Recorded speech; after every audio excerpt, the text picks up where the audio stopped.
આગામી 7 દિવસ રાજ્યમાં મેઘો મહેરબાન રહેશે। હવામાન વિભાગે આગાહી કરી છે। સૌરાષ્ટ્ર પર લો પ્રેશર સક્રિય થયું છે। આજે સૌરાષ્ટ્ર કચ્છમાં અતિભારે વરસાદની આગાહી કરવામાં આવી હતી, તો કચ્છ, દેવભૂમિ, દ્વારકા, પોરબંદર, જૂનાગઢમાં અતિભારે વરસાદની આગાહી કરવામાં આવી। માછીમારોને દરિયો ન ખેડવા સૂચના પણ આપવામાં આવી। आज के लिए एक सिनोप्टिक सिस्टम परसिस्ट कर रहा है सौराष्ट्र कच्छ के ऊपर।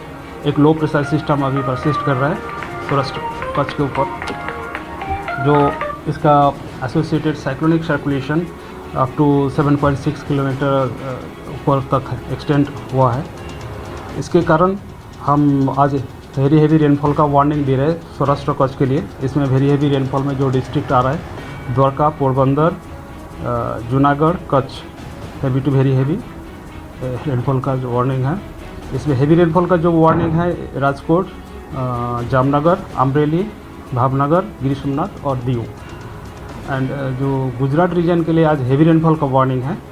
इसमें जो डिस्ट्रिक्ट आ रहे हैं आनंद, भरूच, नवसारी, वलसाड, दमन और दादरा नगर हवेली। હવે નજર કરીએ આ તરફ સંઘ પ્રદેશ દમણના દરિયા કિનારે ભારે કરંટ જોવા મળ્યો છે।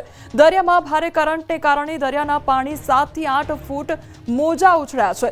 નમો પથ સહિત દેવકા બીચ વિસ્તારમાં મુખ્ય રસ્તા પર દરિયાના પાણી ભરાઈ ગયા, તો દરિયામાં ભારે કરંટને કારણે સહેલાણીઓ માટે દરિયા કિનારાના મુખ્ય રસ્તા બંધ કરવામાં આવ્યા છે।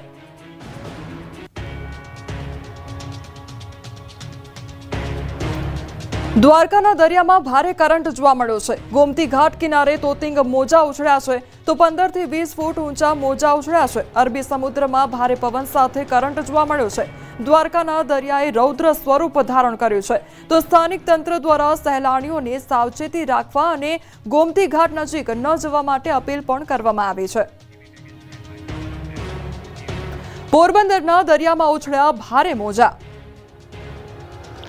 પોરબંદરના દરિયામાં ભારે કરંટ જોવા મળ્યો। ઊંચા મોજા ઉછળી રસ્તા પર આવી ગયા।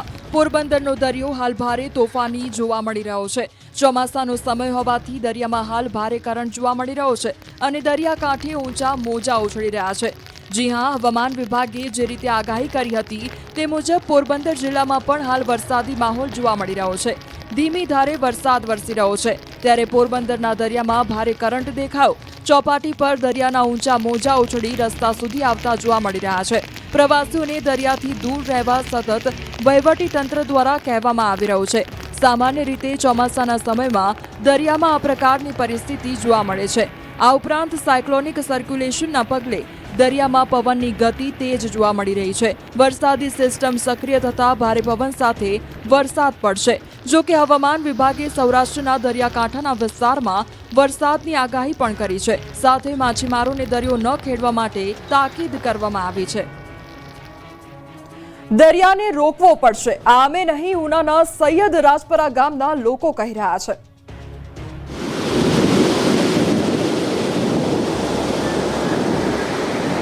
આ ઘૂઘવતો દરિયો અને ઉછળતા મોજાએ 2 દિવસમાં 2 લોકોના આશિયાના છીનવી લીધા છે। જુઓ આ દ્રશ્યો। દરિયાના મોજા આગળ વધી રહ્યા છે। 2 વર્ષ પહેલા પ્રોટેક્શન વોલ તૂટી ગયા બાદ લોકોની સ્થિતિ બગડી છે। દરિયાના પાણી હવે રહેણાંક વિસ્તારમાં આવવા લાગ્યા છે, જેના કારણે લોકોના ઘર પડી રહ્યા છે। આ ઘટના છે ઉનાના સૈયદ રાજપરા દરિયાકાંઠા વિસ્તારની। દરિયામાં ભારે કરંટના કારણે મકાન ધરાશાયી થયું। મકાન ધરાશાયીનો લાઈવ વિડીયો સામે આવ્યો। તાઉતે વાવાઝોડામાં પ્રોટેક્શન દિવાલ પડી જતા લોકોની હાલત ત્યારથી કફોડી બની છે। વહેલી તકે દરિયાના મોજાને રોકવાની વ્યવસ્થા કરવામાં નહીં આવે તો અનેક મકાનોને નુકસાન થવાની સંભાવના છે।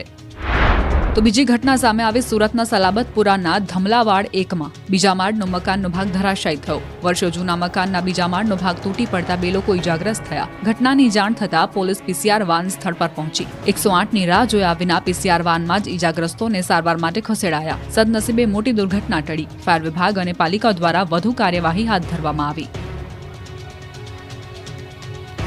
સુરતના કેમ પંથકમાં ધોધમાર વરસાદ ખાબક્યો છે, તો કેમ, મોટા બોરસરા, પાલોદ, ભાટકોલ સહિતના ગામોમાં વરસાદ ખાબક્યો છે। વરસાદને પગલે વિઝિબિલિટી ડાઉન થઈ ગઈ છે અને વાહન ચાલકોને ભારે હાલાકી ભોગવવાનો વારો આવ્યો છે। તો હેડલાઇટ ચાલુ કરી વાહન ચલાવવાની લોકોને ફરજ પડી છે। રસ્તાઓ પર પાણી ભરાવાનું શરૂ થઈ ગયું છે। ખેડા જિલ્લામાં વરસાદી માહોલ જામ્યો છે, તો ખેડા, મહેમદાવાદ, માતર સહિતના વિસ્તારમાં ધોધમાર વરસાદ પડ્યો છે। અમદાવાદના હાથીજણથી મહેમદાવાદ સુધી વિસ્તારમાં મુશળધાર વરસાદ નોંધાયો છે. ખેડા નેશનલ હાઈવે નંબર 8 પર ભારે વરસાદ પડતા વિઝિબિલિટી ઘટી ગઈ હતી. સાબરકાંઠાના પ્રાંતિજમાં બપોર બાદ વરસાદની શરૂઆત થઈ ગઈ છે. ગ્રામ્ય વિસ્તારમાં પણ વરસાદી માહોલ જામ્યો. પોગલું તેમજ પિલોદરા, વદરાડ અને બાકલપુર તેમજ કમાલપુર સહિતના પંથકમાં વરસાદ ખાબક્યો. પંથકમાં ડાંગરનો પાક વાવણી કરતા ખેડૂતોમાં ખુશીનો માહોલ છવાયો.